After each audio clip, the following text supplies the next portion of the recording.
Okay, I didn't want you to have to watch me just stitch it back and forth. I've done 2 directions, and I want you to look at this. Now, what I did was just travel right over the image, go right up to the edge, reverse it to secure the stitching. And I didn't trim, I trimmed it one way, but I didn't trim it this way yet, because I want you to see, now there's a grid, and a lot of us quilt that way anyway. I mean, it's a very easy way to quilt. Very simple. But I want to show you why with cross-hatching, whether it's artwork or and pen, or you can do it also with any kind of art media, but why it makes a difference with this. Right now, when you look at this image, you see a dog and a grid. And the whole point of cross-hatching is to build up subtle shadows when you're working with ink. With sewing, you can also do that same thing, but you have to put your foundation in. Adding this 3rd direction, and you can look up Frank Lohan and his pen and ink books. I think that's where you'll find more about the pen and ink aspect. But when you're doing it with pen and ink, you just keep repeating the 3 directions. And you need to have those 3 directions set up in quilting in order to then decide. Let's say you want it to look like she's in a fog. You could fill in one area in 3 directions and not fill in the whole thing. Or do very tight, repetitive stitching in those 3 directions in one corner and a little bit less of it in another corner. And you're actually shadowing the fabric on different layers. And it's very easy to do by hand or machine, because it's just those 3 directions.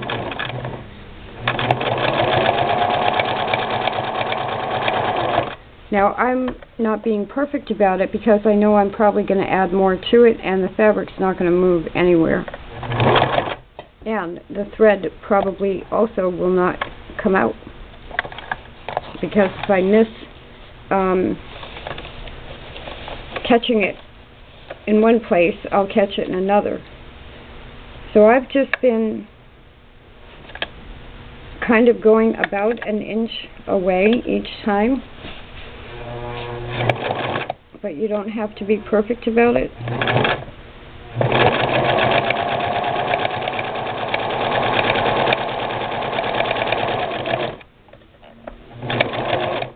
So once I get the 3 directions in on this, then what you can also do, I said this was a hanky that I kept with me. I can also keep a little needle book from vintage times or a sewing kit with me, and when I feel like it, sit down and do the same thing in embroidery for the main subject. It's painting with thread or drawing with thread. And anybody can do it. If you start with cross-hatching, you can expand from there. Now this machine is doing very well. I can't say it's all that much easier on my leg, which is interesting, because my foot's always on the foot pedal. So I may end up right back to my grandmother's hand crank anyway.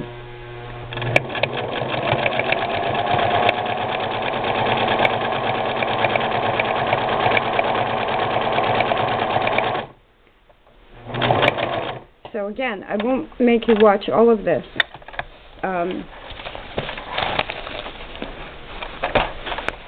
And I'll continue with the rest of that. But see how that makes a difference?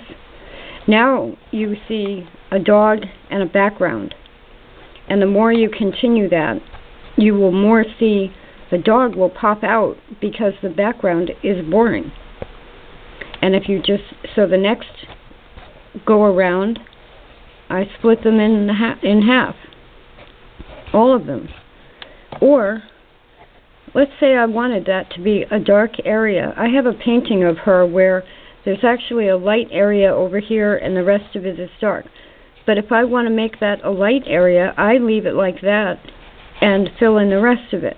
If I want to make this a dark area, I just use my judgment and don't stop right at a square. Stop like right here. And then stop like right here and stop like right here. Pretend you're using a pencil. Only use your machine or hand sewing. We'll see how it turns out. The next step would be deciding how to embroider her face. Even though it's already quilted to something. I could do chain stitch. I can probably work a regular embroidery stitch. Or I could put it in a hoop and maybe do machine embroidery.